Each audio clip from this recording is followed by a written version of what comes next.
Hello साथियों, कैसे हैं आप सब। मैं एक बार फिर आपका स्वागत करता हूं आपके अपने चैनल बॉबी साइंस में। और मैं आज जो वीडियो बनाने वाला हूं वो पूर्णतः बीमा बीमा और मात्रक। इससे पहले मैं मापन और मात्रक की वीडियो एक और डाल चुका हूं। आज बीमा और मात्रक के बारे में मैं संपूर्ण वीडियो बनाने वाला हूं। और बीमा बीमा और मात्रक मतलब कैसे हम मात्रक पता करें, राशि का किसी राशि का मतलब कौन सी क्वांटिटी का, और क्या मात्रक है उसका, ठीक है। और बीमा भी हम ऐसे ही पता करेंगे, बीमा भी हम खुद बनानी सीखेंगे। बीमा कैसे हम रटेंगे नहीं, इसमें रटने वाला जो किस्सा है वो ख़त्म करने वाला हूँ पूर्णतः। और बीमाओं को मैं सिखाने वाला हूँ कि बीमा किस प्रकार से याद करेंगे और मात्रा को किस प्रकार से याद करेंगे। तो बने रहिए हमारे साथ वीडियो में अंत तक। और चैनल को अभी तक आपने सब्सक्राइब नहीं किया है तो जरूर सब्सक्राइब कीजिए और वीडियो को लाइक कीजिए और शेयर कीजिए। तो बिना देरी किए हम साथियों वीडियो करते हैं स्टार्ट। और वीडियो बहुत हेल्पफुल होने वाली है। अगर आपने अभी तक मैंने इससे पहले एक वीडियो बना चुका हूं जिसका नाम है मापन और मात्रक, वो आई बटन पर क्लिक करके आप देख सकते हैं। यहाँ पर एक आई बटन आ रहा होगा ऊपर के सिरे पर, वहाँ पर क्लिक करके आप वीडियो को पूरी देख सकते हैं। और ये बहुत हेल्पफुल होने वाली है इन परीक्षाओं की दृष्टि से कि RRC ग्रुप डी और ICAR जैसे एग्जामों के लिए, और जहाँ पर भी कंपटीशन में जहाँ पर भी साइंस पूछी जाती है, बहुत हेल्पफुल वीडियो होने वाली है। देखते रहिए। तो देखो, जैसे मैंने बताया था आपके लिए लंबाई, शुरुआत से लिखेंगे लंबाई। लंबाई का मात्रक मैंने आपके लिए बताया था, 7 मात्रक बताए थे।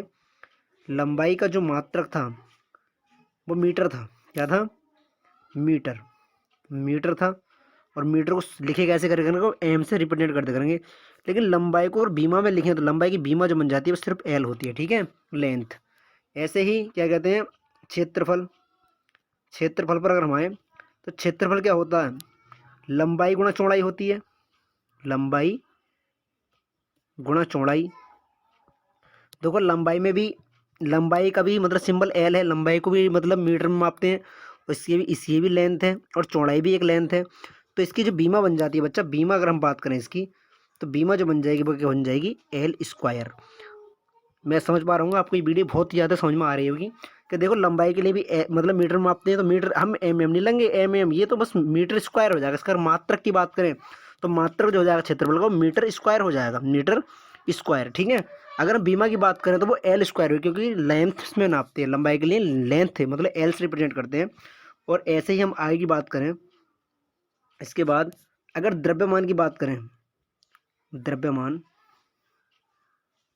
द्रव्यमान द्रव्यमान का जो मात्रक मैंने आपके लिए बताया था, जो पिछली वीडियो में पढ़ाया था, द्रव्यमान का जो मात्रक था वो मात्रक क्या था, द्रव्यमान का वो एम था, मतलब सॉरी, मतलब द्रव्यमान का जो मात्रक था वो किलोग्राम था। किलोग्राम किस में था, किलोग्राम SI पद्धति में था। मैंने SI पद्धति, MKS पद्धति और CGS पद्धति, ये तीनों पद्धति, और एक और पद्धति FPS पद्धति, ये मैं चारों की चारों। तो बच्चों मैं आपको बता रहा था द्रव्यमान का जो मात्रक था वो किलोग्राम था SI पद्धति में। SI बता चुका हूँ मैं। FPS मैंने पुरानी वीडियो में पढ़ा दी है। ये तीनों सबकी सब पद्धति जो है मैंने इससे जो पहले वीडियो बनाई थी उसमें मैंने बता दी है। तो आगे जो मैं बताने वाला हूँ आपके लिए, ये बीमा के बारे में बताता हुआ चल रहा था मैं। अब हम बीमा ऊपर आते हैं।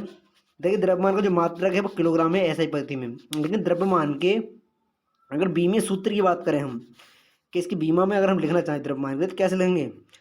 द्रव्यमान की जो बीमा होती है वो क्या होती है, एम होती है। क्या होती है, एम। ये बात बहुत ही ज़्यादा मतलब ये छोटी छोटी चीज़ों से ही आगे बढ़ते चले जाएंगे, ठीक है। बस 3 चीज़ें आपको याद रखनी है, MLT। एम जो होता है वो द्रव्यमान के लिए है ना, और एल जो था वो लंबाई के लिए, और टी जो होती है वो समय के लिए लगाते हैं। बस ये इनसे ही बीमा बनाते चले जाते हैं। MLT -2 MLT, ये मतलब इससे बनती चली जाएंगी। और बहुत धीरे मतलब बहुत आसानी से हम इन चीज़ों को सीखेंगे, ठीक है। तो बने रहिए बस। इससे हर साल मतलब 1 से 2 क्वेश्चन जरूर पूछे जाते हैं, पूछ भी ले जाते हैं और कभी कभी ना भी पूछे जाते हैं, मतलब ग्रुप डी जैसे एग्जाम के लिए। लेकिन पढ़ना बहुत ज़रूरी होता है, मतलब अगर हम बेसिक चीज़ें ना जान पाएंगे तो फिजिक्स का पढ़ना हमारा बेकार है। देखिए मैं अगर बात करूँ क्षेत्रफल से स्टार्ट करते हैं। तो मैंने पहले बताया था आपके लिए, देखो मतलब मीटर अगर हम माप रहे हो, लंबाई की मापने की बात कर रहे हैं तो लंबाई को मापते हैं मीटर में। और इसका जो बीमीय सूत्र होता है वो एल होता है, बस ये ध्यान रखना। द्रव्यमान की बात हम कर रहे हैं, द्रव्यमान का जो मात्रक होता है वो किलोग्राम होता है, और इसका बीमीय सूत्र जो है वो क्या है, एम है। सही है। एक होता है समय। अगर समय की बात हम करें, समय को सेकंड में मापते हैं। सेकंड इसका ऐसा ही मात्रक है, और इसका बीमीय सूत्र क्या है, टी। ठीक है, ये बात आपको याद रखनी है। अब धीरे धीरे हम बीमा बनाते हुए चले जाएंगे, ठीक है। अगर हम देखें क्षेत्रफल, क्षेत्रफल जो होता है किसी भी वस्तु का क्षेत्रफल जो होता है, लगा लो ये कोई मतलब 2D है, मतलब 2 डायमेंशन कोई आकृति है। इसमें एक तो लंबाई है, एक तो इसके अंदर लंबाई है और एक क्या है, चौड़ाई है, एक क्या है, चौड़ाई है। तो हमेशा अगर हमें किसी चीज़ का क्षेत्रफल पूछा जाए तो क्षेत्रफल जो होता है हमेशा क्या होता है, लंबाई गुणा चौड़ाई होता है, लंबाई गुणा चौड़ाई, या फिर बेस मल्टीप्लाई हाइट। मतलब जो बेस है इसका जो आधार है, आधार गुणा ऊंचाई, ठीक है। या तो हम आधार गुणा ऊंचाई रख दें या फिर लंबाई गुणा चौड़ाई। अगर हमें मतलब खाली वर्ग आयत जैसे क्षेत्रफल पूछे गए होंगे तो हम उसमें ये लेते हैं। और कोई वैसी आकृति दे रखी हो 2D और टाइप की जिसमें हाइट भी दे रखी हो तो उसमें बेस मल्टीप्लाई हाइट होता है हमेशा क्षेत्रफल, ठीक है। तो क्षेत्रफल का क्या होता है, लंबाई गुणा चौड़ाई। ये बात हम जान गए, इतनी बात के लिए जान गए।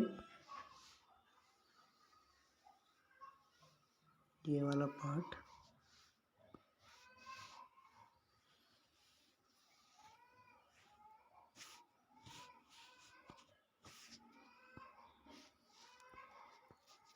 तो लंबाई गुणा चौड़ाई होता है इसका, ये बात तो सब जानते होंगे। लंबाई के लिए किस में लिखते हैं बच्चा, लंबाई को भी मीटर मापते हैं, लंबाई के लिए भी मीटर मापते हैं। अगर हम मात्रक की बात करें, इसके मात्रक की बात करें तो लंबाई को मीटर में, चौड़ाई को भी मीटर मापते हैं। तो इसका जो मात्रक हो जाएगा बच्चा, मीटर स्क्वायर होगा नहीं होगा ये बताइए, मीटर स्क्वायर होगा ना होगा, क्षेत्रफल का जो मात्रक होगा वो क्या होगा, मीटर स्क्वायर होएगा, ठीक है। ऐसे ही हम इसमें और बात करें आयतन की। अगर हम आयतन की बात करें तो आयतन हमेशा क्या होता है, लंबाई भी होती है उसके अंदर, चौड़ाई होती है उसके अंदर, और एक चीज़ और जुड़ जाती है उसमें, ऊंचाई, ऊंचाई उसके अंदर होती है। मतलब लंबाई को भी मीटर में मापेंगे, चौड़ाई को भी मीटर में मापेंगे और ऊंचाई को भी मीटर में मापेंगे। तो आयतन का जो मात्रक बन जाता है, मतलब ये मात्रक में लिख दे रहा हूँ, इसका मात्रक जो बन जाएगा वो क्या बन जाएगा, मीटर की क्यूब, सही है। तो इसका आयतन का जो मात्रक हो जाएगा मीटर की क्यूब हो जाएगा, और क्षेत्रफल का मात्रक मीटर स्क्वायर, क्योंकि मतलब इसमें क्या हो जाता है, आयतन में ऊंचाई और बढ़ जाती है, ठीक है। तो ये चीज़ें प्रैक्टिस करने से आएंगे, जो बच्चे नए हैं वो प्रैक्टिस से इन चीज़ों को जान पाएंगे, इनका कोई और वो है नहीं। मतलब अब देखो इसमें जो है मात्रक में सीख गया। अब इसके हम बीमीय सूत्र की बात करें, बीमीय सूत्र इसका कैसे पता करें, तो बीमीय सूत्र की बात करेंगे तो देखो बीमीय सूत्र की अगर बात करें, बीमीय सूत्र तो लंबाई के लिए भी देखो बीमीय सूत्र एल होता है, चौड़ाई के लिए भी एल होता है। तो इसका जो बीमीय सूत्र हो जाएगा वो एल स्क्वायर होगा ना होगा, इसके अंदर एल स्क्वायर होगा। देखो कभी कभी जो एग्जाम में पूछा जाता है इसी चीज़ के बारे में आपको बताऊं, कभी कभी जो एग्जाम में है वो कैसे आता है, देखो एग्जाम में देखो कहने के लिए एल स्क्वायर होगा, कहने के लिए मगर घुमाने के लिए जो एग्जाम में है वो पूछने का तरीका क्या था। पिछले TCS ने जो ग्रुप डी का एग्जाम लिया था तो उसमें ये पूछा था कि क्षेत्रफल का मात्रक क्या है, तो उसमें देखो M0 L0, सॉरी L0 नहीं हो सकता, एल स्क्वायर, सही है, एल स्क्वायर और T0। तो ये भी इसका मात्रक हो सकता है क्योंकि M भी 0 है, M इसके अंदर नहीं है, T इसके अंदर नहीं है, एल स्क्वायर है नहीं है।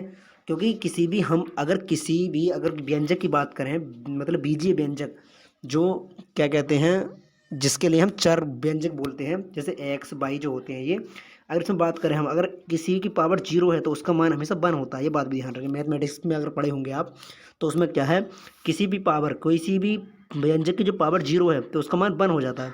तो इसी में M0 का मान 1 हो जाएगा, T0 का मान 1 हो जाएगा, बचेगा सिर्फ एल स्क्वायर, बचेगा एल स्क्वायर। तो इससे भी देखो ये बीमा बन रही है, बस घुमाने के लिए आपको, मतलब ज़्यादा घुमाने के लिए पूछा जाएगा कि M0, तुम सोचोगे हमने तो पढ़ा सिर्फ एल स्क्वायर, तो ML तो है हो ही नहीं सकता। तो इसमें कन्फ्यूज करने के लिए आपसे इस तरह से भी पूछ सकता है, तो इस बात को बहुत गौर से पढ़ें, ठीक है। आगे देखो मैं बोलने वाला था आपके लिए आयतन, आयतन के बारे में पढ़ा रहा था। आयतन का मैंने इसमें मात्रक बताया था, आयतन का मात्रक बताया था। अगर हम आयतन की बीमा की बात करें, आयतन की बीमा की बात करें तो आयतन की बीमा कैसे हो जाएगी कि लंबाई गुणा चौड़ाई गुणा ऊंचाई, मतलब लंबाई मल्टीप्लाई चौड़ाई मल्टीप्लाई हाइट, मतलब लेंथ विड्थ एंड, मतलब हाइट जो होगी, लेंथ विड्थ हाइट जो होगी उसका ही होएगा। तो लंबाई का जो बीमीय सूत्र वो भी एल है, चौड़ाई का भी एल है और ऊंचाई का भी एल है। तो बताओ इसका बीमीय सूत्र क्या हो जाएगा। अगर हम इसके सिर्फ बीमीय सूत्र की बात करें तो क्या बन जाएगा, एल की क्यूब बनेगा ना बनेगा, ये बताइए, 3 हो गए ना एल क्यूब। सिर्फ 3 चीज़ें आपको याद रखनी है, MLT, बस MLT से ही हम सारी की सारी बीमाएँ निकाल के दिखाने वाले हैं, ठीक है। तो इसका अगर हम बात करें देखो इसे ऐसे भी लिख सकते हैं M0 L3 और T0 लिख देंगे इसके लिए। तो इस तरह से इसकी बीमा पूछी जा सकती है। ठीक है, नेक्स्ट देखेंगे। नेक्स्ट देखो बेग जो होता है, बेग जो होता है किसी वस्तु का बेग, वो विस्थापन परिवर्तन की दर होती है, विस्थापन परिवर्तन की दर की। और विस्थापन क्या है, एक सदिश राशि है, ये भी मैंने बता दिया था पिछले उसमें। विस्थापन परिवर्तन की दर, विस्थापन बटे समय, दर को कहते हैं समय। ठीक है, विस्थापन परिवर्तन की दर जो होती है वही क्या है, उसका सूत्र है। मतलब विस्थापन जो होता है किसी वस्तु का विस्थापन देखिए दूरी और विस्थापन ये सारी चीज़ें मैं जब एक तो बार मैं अब पढ़ा रहा हूँ आपके लिए ये चीज़ें, एक बार तो मैं अब बता रहा हूँ, एक बार जब जब मैं वेग विस्थापन त्वरण इन चीज़ों के बारे में फिजिक्स में पढ़ाऊंगा तब एक बार फिर मैं आपके लिए बताऊंगा कि देखिए कैसे बीम बनी थी इसकी। तो विस्थापन जो होता है, विस्थापन न्यूनतम दूरी के लिए कहते हैं, न्यूनतम दूरी मतलब एक रेफरेंस पॉइंट दे रखा होता है किसी भी पिंड का या कोई वस्तु है, उसके निर्देश बिंदु है, इस निर्देश बिंदु से कोई वस्तु कितनी दूर गई उसकी न्यूनतम दूरी जो होती है, न्यूनतम दूरी जो होगी वो क्या कहलाएगी, वो विस्थापन कहलाती है। वही क्या है, डिस्प्लेसमेंट कहलाती है, इंग्लिश में से डिस्प्लेसमेंट भी कहते हैं, डिस्प्लेसमेंट भी कहते हैं। तो न्यूनतम दूरी और एकांक समय में किसी समय में परिवर्तन हो जाए उसके अंदर तो वो वेग कहलाता है। ठीक है, अब देखो ये भी तो दूरी है, तो दूरी के लिए भी तो एल से लिखते हैं, लिखते हैं एल से। ये बात बताइए, दूरी के लिए एल से लिखते हैं, तो विस्थापन भी न्यूनतम दूरी है, बस इतना है समझने के सिर्फ अंतर है कि विस्थापन जो वो क्या होती है किसी दो बिंदुओं के बीच में, कोई दो बिंदु दे रखे इनके बीच की न्यूनतम दूरी क्या है, विस्थापन कहलाती है। तो है तो दूरी ही, तो दूरी का मात्रा क्या होता है, एल होता है। ठीक है, तो इसमें देखो इसकी जो बीमा बन जाएगी, पहले मात्रा, पहले तो मतलब बीमा देखते हैं ना, बीमा फिर मात्रक सिखाऊंगा, पहले से अब मात्रक सीख लो बीमा, तो पहले मात्रक बता देता हूँ। इसका जो मात्रक बन जाएगा, ये देखो व्युत्पन्न मात्रक है, सारे कैसे मात्रक हैं, व्युत्पन्न मात्रक हैं, जो अन्य मतलब जो 7 राशि मैंने बताई थी आपके लिए उनसे निर्माण हुआ है, इनका तो व्युत्पन्न है ना। तो विस्थापन आपसे पूछा जाए बेग किस प्रकार का मात्रक, तो व्युत्पन्न मात्रक है। ठीक है, क्योंकि ये दूसरे से मिलकर बना है। ठीक है, तो इसका विस्थापन की जो मात्रक है वो मीटर होता है और समय का जो होता है वो सेकंड होता है। तो इसका जो मात्रक बन जाएगा मीटर पर सेकंड, बनेगा नहीं बनेगा, या मीटर ऐसा रह जाएगा। और ये एस कोई भी चीज़ जो बटे की होती है, जो मतलब ये नीचे जो अंश बटे हर में होती है, बिन जो हर होता है नीचे वाला, जब हम इसे ऊपर लेकर जाते हैं इस फॉर्म में, अगर हम इसे ऊपर लेकर जाएं तो एस जो आएगा वो -1 आ जाएगा। ठीक है, ये बात बहुत बेसिकली बातें हैं जो मैं तुम्हें बता रहा हूँ कि ये जो एम है, एम तो अपनी जगह रहेगा, अब मैं एस के लिए ऊपर लेकर जा रहा हूँ, एस को ऊपर ले जा रहा हूँ, तो एस को ऊपर ले जाने में जो हो जाएगा वो -1 हो जाएगा। तो इस तरह से भी ये मात्रक पूछा जाता है, तो मीटर पर सेकंड, मीटर पर सेकंड इनवर्स, मतलब इस तरह से मीटर सेकंड इनवर्स, इसे इनवर्स भी कहते हैं। ठीक है, गणित वाले बच्चे इस बात को समझ रहे होंगे। तो मीटर पर सेकंड इनवर्स भी इस बात के लिए कहते हैं। या फिर देखो और बताऊँ, जो नीचे की चीज़ होती है बटेगी, वो जो ऊपर जाती है तो -1 बना देती है। ठीक है, माइनस का अगर ये 2 होती है घात तो -2 हो जाती है, 3 होती है तो 3 हो जाती है। ठीक है, तो आप इस बात को ध्यान रखेंगे कि इसका जो मात्रक है वो क्या है, मीटर पर सेकंड। सही है, मीटर पर सेकंड। अब देखो इसकी बीमा की बात करते हैं, मैं इतना बता दे रहा हूँ या फिर मैं नीचे लिख दूंगा इस बात के लिए। बीमा की बात करें, बीमा, इसकी बीमा ज्ञात करें तो विस्थापन की बीमा जो हो जाएगी मीटर, और मीटर को किस में नापते हैं, लंबाई में एल, सेकंड को टी में नापते हैं, नापते हैं। जब ये ऊपर जाएगी तो ये बन जाएगी एल टी -1, एल टी -1, क्योंकि ये टी जो ऊपर जाएगी, जैसे मैंने अभी इसमें बताया था, इसके अंदर ऐसे टी ऊपर जाएगी तो -1 बनाएगी। ठीक है, तो इसकी बीमा क्या हो जाएगी, एल टी -1। या फिर क्या कहते हैं, इस तरह से भी ये पूछी जा सकती है कि इसमें देखो एम 0 है, इस वाली कंडीशन में एम तो है नहीं, एल हैगा और टी -1, तो ये भी इसकी बीमा बन जाएगी। ये इसका बीमीय सूत्र है। ये क्वेश्चन बहुत ही मतलब ये सिर्फ मतलब सीखने के फेर हैं, बस अगर इसे सीख गए तो तुम फिजिक्स मतलब बहुत आसान से हो जाएगी। तो इतनी बात के लिए हम सीख गए होंगे। आगे जो राशि ले रहे हैं हम वो त्वरण के लेंगे, कौन से लेंगे, त्वरण। नेक्स्ट पेज पे मैं ले लूँगा त्वरण। देखिए इसमें वो राशियाँ बताने वाला हूँ जो ज़्यादातर पेपरों में आती हैं। ठीक है, ज़्यादा हमें पढ़ने की ज़रूरत ना है, जिसके बारे में पूछे ना जाए उसे बेकार में पढ़ें। पढ़ाने के लिए तो बहुत सारी राशियाँ होती हैं, पढ़ा देने के लिए तो पढ़ा देंगे, लेकिन जो विशेषकर एग्जाम में आती हैं, वनडे एग्जाम के अंदर, उनके उसके बतौर हम पढ़ाने वाले हैं।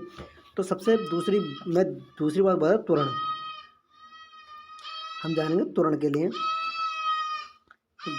ये हम जानेंगे त्वरण के बारे में। और त्वरण क्या है, त्वरण जो होता है वेग परिवर्तन की समय दर होती है, वेग परिवर्तन की समय दर के एकांक समय में जितना वेग परिवर्तित हो जाए तो वो क्या कहलाता है, वेग परिवर्तन की समय दर क्या कहते हैं, त्वरण कहते हैं। देखो वेग क्या होता है, अब देखो मात्रक बनाने आपको सिखाता हूँ, मात्रक कैसे बनाते हैं। बेग जो था, बेग क्या था, बेग विस्थापन बटे समय था, बेग विस्थापन बटे समय था। तो विस्थापन बटे समय की जो मैंने मात्रा बताया था, इसे का क्या है, विस्थापन का मीटर और समय का सेकंड, मीटर पर सेकंड। तो ये हो गया ना, हो गया बेग का मीटर पर सेकंड। या इसे मैं ऐसे लिख दूंगा, मीटर सेकंड इनवर्स। मैंने ये अभी पीछे बताया था, सही है। तो बेग की जगह तो मैं ये वाली चीज़ उठा के लिख दूंगा, एम एस माइनस वन। और समय की जगह एस और है ना, समय की जगह सेकंड वाला नीचे वाला एक और लिखा जाएगा। ये तो बेग का हो गया, ये वाली बात तो मैंने बेग की जगह लिखी है। ये सेकंड एक और रह गया, तो इसके लिए मैं देखो ऐसे लिखूंगा। अब ये वाला जो सेकंड है ये भी ऊपर पहुंच जाएगा इसी फॉर्म में, तो एम एस माइनस टू, या मीटर पर सेकंड स्क्वायर। या कैसे लिख देंगे, अगर इस वाले को भी नीचे ले आऊँ मैं, इस वाले सेकंड को भी नीचे ले आऊँ, तो इस त्वरण की बीमा के बारे में बता रहा था। त्वरण की बीमा, त्वरण की बीमा जो है वो देखो मैं कैसे बता रहा था, उसमें बन जाएगी त्वरण बेग बटे, त्वरण क्या होता है, बेग बटे समय। बेग की क्या होती है, एल टी माइनस वन, और समय क्या होती है, टी। तो ये जो बन जाएगी L T minus one, sorry L T minus to हो जाएगी। ये जो नीचे वाली टी है ये भी ऊपर जाकर जुड़ जाएगी, ठीक है, नीचे वाली जो टी है ये ऊपर जाकर ऐड हो जाएगी। तो ये एल टी माइनस टू हो जाएगी इसकी बीमा। ये इस तरह से पूछी जा सकती है। इसमें एम जीरो है, एल एल है, और टी एल हैगा, और टी जो है माइनस टू। इस तरह से भी बीमा आ जाती है, ठीक है। तो नेक्स्ट देखेंगे, नेक्स्ट बीमा कैसी है। नेक्स्ट देखेंगे बल। बल क्या होता है, द्रव्यमान मल्टीप्लाई त्वरण होता है। आपने पढ़ा भी होगा, एफ बराबर एम ए होता है, जहाँ पर एम क्या है, द्रव्यमान है, और द्रव्यमान का मात्रक होता है किलोग्राम। और त्वरण का क्या होता है, त्वरण का जो मात्रक होता है वो बेग बटे समय होता है, और बेग का क्या होता है, मीटर पर सेकंड, और समय का है ना सेकंड। तो ये हो जाएगा मीटर सेकंड स्क्वायर, मीटर पर सेकंड स्क्वायर। ये बल का मात्रक बन जाता है। नहीं आ रहा है वो समझ में, देखो बताऊँ। ये बेग जो है, बेग जो होता है मीटर पर सेकंड, तो एक हो गया इसका मीटर पर सेकंड। समय और होता है इसके नीचे लगा हुआ, तो समय का सेकंड लगेगा, लाएगा जब ये ऊपर जाएगा तो मीटर पर सेकंड स्क्वायर हो जाएगा, ठीक है। मीटर पर सेकंड स्क्वायर ये हो गया इतना। ये तो इसका मात्रक हो गया। या इसका ये रूप में कैसे लिखेंगे, इसे कितने रूप में ये आ चुका अब तक, तो किलोग्राम गुणा मीटर सेकंड, ये ऊपर चला जाएगा, ऐसा बन जाएगा एक, तो ये बन गया।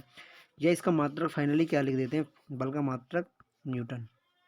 ऐसा ही पढ़ देते हैं, बल का मात्रक क्या है, न्यूटन, ठीक है। अब इसकी बीमा की बात करें हम, बल की बीमा की बात करें तो वो कैसे ज्ञात करेंगे बल की बीमा, कि बल जो है क्या है, द्रव्यमान, और द्रव्यमान को इसमें लिखते हैं एम, ठीक है।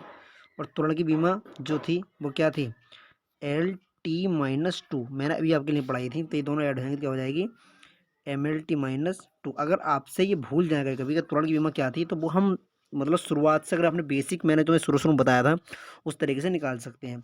अब नेक्स्ट देखिए, कार्य। कार्य का क्या होता है, कार्य जो होता है, कार्य बल गुणा विस्थापन होता है, बल गुणा विस्थापन। आप पढ़े भी होंगे इसके लिए, बल गुणा विस्थापन, बल गुणा विस्थापन इसका होता है। तो बल देखो एफ, और विस्थापन क्या, एस, सही है। तो बल का जो सूत्र था, बल का जो मात्रक था वो क्या था, न्यूटन, क्या था, न्यूटन, ठीक है। और इसका विस्थापन क्या हो जाएगा, मीटर। विस्थापन क्या है, एक न्यूनतम दूरी, और न्यूनतम दूरी में किसमें नापते हैं, मीटर में नापते हैं। तो इसका मात्रक क्या हो जाएगा, न्यूटन मीटर, ठीक है। इसका मात्रक क्या हो जाएगा, न्यूटन, या तो ये न्यूटन मीटर आ जाए, ठीक है, न्यूटन मीटर।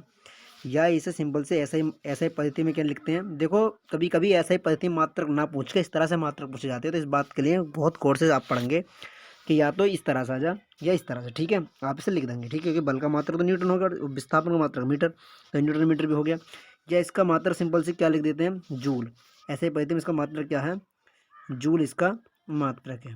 तो कार्य का मात्रक क्या होता है, जूल होता है, ठीक है।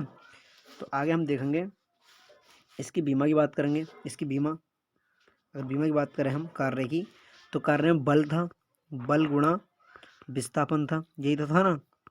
बल की जो बीमा थी वो कैसे निकाली थी हमने, बल की बीमा जो बताई थी मैंने वो क्या थी, एम एल T-2 ये थी बल की बीमा, और विस्थापन की जो बीमा है वो क्या था, बीमा सूत्र L।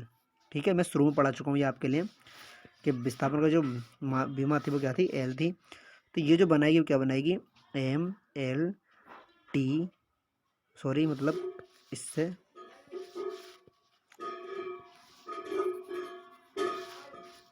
M बनाएगी और L जो है ये जुड़ जाएगा, इसमें स्क्वायर हो जाएगा, L स्क्वायर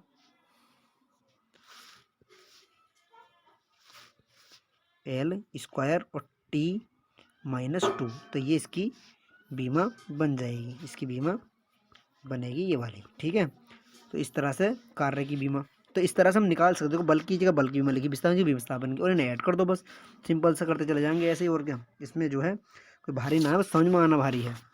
ऐसी गतिज ऊर्जा, गतिज ऊर्जा, गतिज ऊर्जा का जो गतिज ऊर्जा होती क्या है, गतिज ऊर्जा जो होती है 1/2 mv² होती है। ये बहुत पॉपुलर सूत्र भी है, इस पर बहुत सारे न्यूमेरिकल भी पूछे जाते हैं। ठीक है, तो ये हम इसे बहुत प्यार से पढ़ेंगे। तो गतिज ऊर्जा जो काइनेटिक एनर्जी होती है, इसका जो मात्रा होगा 1/2 से, इस पर कोई फर्क नहीं पड़ रहा है, मात्रक पर कोई फर्क नहीं पड़ता, ये आधा है, चौथाई है, या मतलब 1/8 से कोई फर्क नहीं पड़ता है, हमें फर्क पड़ता है मतलब इसमें जो राशियाँ हैं वो कौन कौन सी हैं। ठीक है, इससे कोई फर्क नहीं पड़ता कि मात्रा को भी आधा कर दें कि आधा M/2, ऐसा कुछ नहीं है। ठीक है, ये तो सूत्र है, सूत्र में सिर्फ और सिर्फ जो राशियाँ हैं इनके आधार पर मात्रक लेते हैं। तो M का जो मात्रक है तो ये हो जाएगा द्रव्यमान, और द्रव्यमान का जो मात्रक होता है वो किलोग्राम होता है। द्रव्यमान गुणा वेग है, नहीं है, देखो मैं आपको दिखाऊँ, अगर मैं हिंदी में लिखूँ, हिंदी में लिखना अगर अच्छा लग रहा है, 1/2 गुणा द्रव्यमान, यही तो है इसका जो हिंदी में नाम है, द्रव्यमान गुणा वेग का स्क्वायर, ये इसका हिंदी नाम हो जाएगा। तो आप देखिए 1/2, द्रव्यमान का जो मात्रक वो किलोग्राम होता है, इससे तो कोई फर्क नहीं पड़ रहा, 1/2 तो लंगी ना। ठीक है, क्योंकि मात्रक पे 1/2 का कोई प्रभाव नहीं पड़ता, 1/2 हो या 1/4 हो, हमें सिर्फ राशियों का प्रभाव पड़ता है। तो द्रव्यमान का जो मात्रक होता है वो किलोग्राम होता है, और वेग का जो मात्रक था वो क्या था, मीटर पर स्क्वायर का भी कोई प्रभाव नहीं पड़ा, स्क्वायर की मात्रा का भी स्क्वायर कर, इसका भी कोई फर्क नहीं पड़ रहा, मीटर पर सेकंड स्क्वायर, यही तो था, सॉरी गलत कर दिया मैंने, मीटर सेकंड था, मीटर पर सेकंड, मीटर सेकंड था। ये देखिए शुरू से अगर देखेंगे आप वीडियो तो सब समझ में आएगा। ठीक है, कि मीटर पर सेकंड क्यों, क्योंकि वेग जो होता है विस्थापन परिवर्तन दर होती है, विस्थापन बटे समय होता है, तो विस्थापन जो है विस्थापन बटे सब, विस्थापन के लिए क्या लिखेंगे मीटर से, और समय के लिए सेकंड, तो मीटर पर सेकंड ही आएगा ना आएगा। तो ये तो इसका मात्रक हो गया, ये इसका कार्य का, सॉरी कार्य कह रहा हूँ मैं, काइनेटिक एनर्जी गतिज ऊर्जा का मात्रक हो गया ये तो मात्रक हो गया। अब बात करें बीमा की, तो बीमा कैसे निकालेंगे इसकी, ऐसे इस पर प्रभाव नहीं पड़ता, ऐसे इसकी बीमा पर कोई प्रभाव नहीं पड़ता इस बात से। ठीक है, तो बीमा कैसे निकालेंगे इसकी, बीमा की बात करें, बीमा कैसे निकालेंगे गतिज ऊर्जा की, ये था 1/2 द्रव्यमान गुणा वेग का स्क्वायर, यही तो था। तो द्रव्यमान की जो बीमा थी वो क्या थी, M, मास। ठीक है, मास से द्रव्यमान को नापते हैं, और वेग की जो बीमा थी, वेग की बीमा देखो LT-1 थी ना, थी LT-1 ये थी, और ये बाहर जो 2 है, बीमा पे इसका फर्क पड़ता है, बीमा पे इसका फर्क पड़ता है, मतलब फिर भी इसका फर्क नहीं पड़ता, 1/2 है 1/2 है, मतलब इस पे जो भाग जो भी मतलब इस पे जो वैल्यू चढ़ी हुई है इसका फर्क इस पे पड़ता है। ठीक है, मगर उसमें कोई फर्क नहीं पड़ता मात्रक में, कि मात्रक को भी डबल कर दें। ठीक है, ऐसा नहीं होता है। तो देखो इसमें हो जाएगा ML, ये स्क्वायर हो जाएगा, इसमें जो मल्टीप्लाई होगी तो ML स्क्वायर और T-2, तो ये बीमा किसकी हो गई है, गतिज ऊर्जा की बीमा आई है। बोले तो काइनेटिक एनर्जी किसे KE भी लिखते हैं शॉर्ट फॉर्म में, काइनेटिक एनर्जी। इस पर बहुत सारे सवाल ही पूछे जाते हैं डायरेक्टली न्यूमेरिकल, तो जब मैं आपके लिए आगे पढ़ाऊंगा तब उसमें बताऊंगा। ठीक है, कि कैसे कैसे न्यूमेरिकल इनसे आते हैं। स्थिति ऊर्जा को हमने पढ़ा, अब इसके बाद हम सॉरी क्या कहते हैं गतिज ऊर्जा के लिए, अब हम पढ़ेंगे स्थिति ऊर्जा। इसके बाद स्थितिज ऊर्जा, देखो मैं आपसे एक क्वेश्चन पूछता हूँ, स्थितिज ऊर्जा किस किस में होती है। तो स्थितिज ऊर्जा का आपका क्वेश्चन क्या है कि जहाँ पे भी कोई वस्तु जिसमें गति होने वाली है और वो विराम अवस्था में होगी, जहाँ पर भी कोई वस्तु जो विराम जिसमें गति होने वाली हो, लग रहा है हमें गति होने वाली लेकिन विराम अवस्था में, तो वहाँ पर काइनेटिक एनर्जी में सॉरी क्या कहते हैं स्थितिज ऊर्जा पोटेंशियल एनर्जी होती है। तो स्थितिज ऊर्जा की बात हम करेंगे, स्थितिज ऊर्जा और स्थितिज ऊर्जा के बारे में लिखेंगे तो स्थितिज ऊर्जा जो होती है इसे पोटेंशियल एनर्जी भी कहते हैं, पोटेंशियल एनर्जी। तो ये जो होती क्या होती है mgh ये होती है, सही है।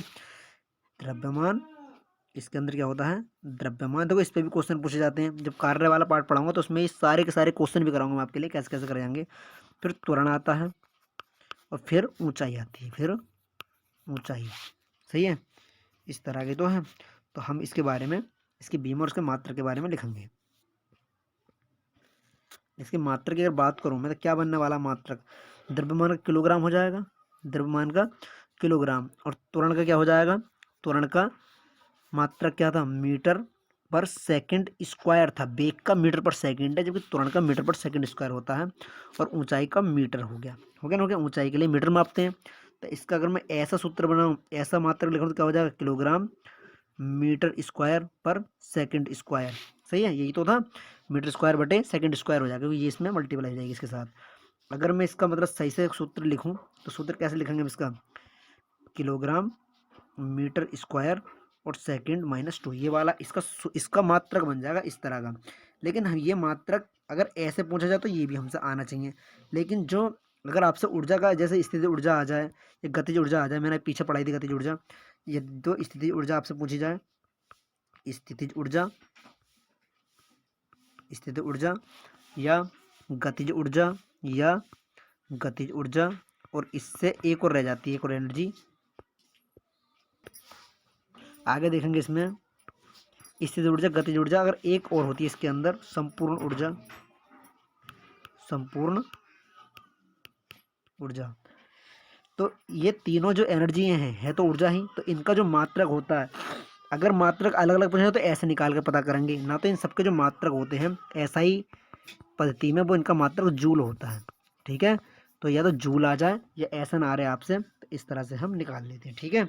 इसके बाद बात करते हैं इसकी बीमा की। उसकी बीमा क्या बनेगी, इसकी बीमा जो बनेगी वो क्या बनेगी, बीमा की बात करें तो इसमें देखो द्रव्यमान था, मैंने बताया था आपको, द्रव्यमान था, फिर त्वरण था, उसके बाद ऊंचाई थी, यही था ना। इनके जगह इनके बस बीमा सूत्र रखने हैं, लिखने हैं। द्रव्यमान की बीमा m होती है, त्वरण की बीमा क्या होती है, मतलब Lt-2 होती है त्वरण की बीमा, गुणा ऊंचाई की बीमा, ऊंचाई को मीटर में और मीटर का जो बीमा है वो क्या है l। तो इसको सबको मल्टीप्लाई कर देंगे तो इसकी बीमा क्या बन जाएगी m l स्क्वायर और t-2, ये इसकी बीमा बन जाएगी। तो बहुत आसानी से देख पा रहे हैं, हम सीख पा रहे हैं कि बीमाएँ कैसे निकालते हैं किसी भी राशि की। अगर हमें कोई राशि दे रखी है तो उसकी बीमा हम इस तरह से ज्ञात कर लेंगे, ठीक है। इसके बाद नेक्स्ट हम देखेंगे घनत्व। देखो घनत्व बहुत इंपॉर्टेंट चीज़ है, घनत्व सबको आसानी से समझ में नहीं आता। घनत्व क्या है कि एकांक एकांक आयतन पर, मतलब एकांक आयतन पर कितना द्रव्यमान है, ये बात इस पर डिपेंड करती है। मतलब लगा लो, अब इसके मात्रक की बात करें, मात्रक अगर उसका मात्रक देखेंगे तो द्रव्यमान का मात्रक क्या होता है किलोग्राम, और आयतन का मात्रक क्या होता है मीटर की क्यूब। मैंने शुरू में ही बताया था ये। तो इसका जो बन जाएगा मात्रक किलोग्राम मीटर की क्यूब बनेगा माइनस का, या तो ऐसा आ जा या इस तरह से आ जा, सही है। तो ये इसका मात्रक बन जाएगा। और इसकी बात करें बीमा की, तो बीमा कैसे याद करेंगे इसकी बीमा, तो बीमा जो होता है, बीमा क्या है, इसमें द्रव्यमान बटे आयतन है, द्रव्यमान बटे आयतन था, सही। तो द्रव्यमान की जो बीमा हो जाएगी, द्रव्यमान की जो बीमा है वो क्या है m, और आयतन की बीमा क्या है l की क्यूब। मैंने पढ़ाई थी ये थोड़ी देर पहले, आयतन की क्या है, ये सबकी बस जहाँ पर जिस कौन सी राशि पूछ जा रही है उसकी जगह वो उसकी बीमा लेकर रखते जा रहे हैं। मैंने बताया था MLT, ये तीन चीज़ें बताई। इधर MLT के अलावा तीसरी या चौथी चीज़ इसके अंदर आने रही है, चौथी चीज़ को आ रही है MLT घूम घूम के यही आ रहा है बस, ठीक है। तो तीन बातों को याद रखना, बस इन्हें पुट कैसे करना ये बात सीखनी होती है। तो इसकी जो बीमा हो जाएगी क्या हो जाएगी m और l ऊपर पहुंच जाएगा minus cube, ml minus cube. इसके बाद देखेंगे या तो इस तरह से आ जाए या एक इस तरह से मैंने बताई थी, इस तरह से आ जाती है। m इसमें है, t इसके अंदर 0 है और l माइनस 3, इस तरह से बीमा पूछी जा सकती है। इसके बाद देखो द्रव्यमान, मैं घनत्व की बात कर रहा था, घनत्व डेंसिटी होती है। एकांक आयतन में मतलब कोई आयतन है, लगा लो ये कोई बर्तन है जिसका कोई अपना आयतन है, ठीक है, ये कोई बर्तन है और इसका अपना कोई आयतन है। इस आयतन के अंदर कितना द्रव्यमान समाहित है, कोई कोई तो इसके फिक्स वैल्यू होगी। जितना ज़्यादा इसके अंदर द्रव्यमान समाहित हो जाएगा उतना ही अधिक ये क्या होगा, डेंस माध्यम है। कैसे होगा, डेंस, उतना ही ज़्यादा ये क्या है, जो उतने ज़्यादा ये घनत्वशील है, उतना ज़्यादा इसका घनत्व है, ठीक है। क्या जो घनत्व जो होता है वो अनुकरणुपाती होता है द्रव्यमान के। जितना ज़्यादा द्रव्यमान होएगा, जितना ज़्यादा द्रव्यमान होगा उसका घनत्व उतना ही ज़्यादा होएगा। जितना कम उसका घनत्व मतलब जितना कम द्रव्यमान होएगा उतना ही कम घनत्व होएगा, ठीक है। तो लगा लो, जबकि क्या कहते हैं, मैंने इसमें क्या रखा, आयतन के लिए नियत रखा, आयतन के लिए फिक्स रखा। आयतन फिक्स हो तब, अगर ये बात आयतन फिक्स हो तब की है। अगर आयतन तो नियत है, कॉन्स्टेंटली वैल्यू मान ली मैंने कि आयतन अगर 5 मीटर क्यूब है, 5 मीटर क्यूब के अंदर अब मैं एक बार में तो 10 किलोग्राम आयतन भर रहा हूँ, एक बार 20 किलोग्राम आयतन भर रहे हैं। तो इसमें अगर जब 20 किलोग्राम वाला आयतन का जो माध्यम होएगा, 20 किलोग्राम वाला जो घनत्व होएगा वो अधिक होएगा 10 किलोग्राम वाले के मुकाबले। तो ये बात मैं बताना चाह रहा हूँ। आगे इसके बाद आता है कोणीय विस्थापन। कोणीय विस्थापन की बात देखेंगे। कोणीय विस्थापन, कोणीय विस्थापन क्या मैंने इसकी एक तो इसका मात्रा को सब बता दे, ठीक है। आगे कोणीय विस्थापन देखेंगे। तो कोणीय विस्थापन जो होता है चाप बटे त्रिज्या होती है। क्या होता है, चाप बटे त्रिज्या। ये जो है मतलब कोणीय वेग जो होते हैं वृत्त से संबंधित है। त्रिज्या जो होती है वो मीटर मापी जाती है और चाप जो है ये भी मीटर मापी जाती है। पहली बात तो ये रेडियन है, इसका रेडियन होता है, इसका रेडियन होता है, इसका मात्रा क्या है, रेडियन है। और इसकी बीमा क्या है, इसकी कोई बीमा ही नहीं होती है, ठीक है। कोणीय विस्थापन की बीमा नहीं होती है। तो आज के लिए इतने ही काफ़ी है, मिलते हैं कल नेक्स्ट वीडियो में। और वीडियो को पूरा देखें और साथियों को भी शेयर करें और इस वीडियो को जरूर लिखें, क्योंकि इस यहाँ से 1-2 क्वेश्चन जरूर पूछे जाते हैं आरआरबी ग्रुप डी के अंदर। बहुत मेहनत के साथ वीडियो बनाई है और इस वीडियो को कमेंट करना ना भूलें, ज़्यादा से ज़्यादा कमेंट करें इस वीडियो में।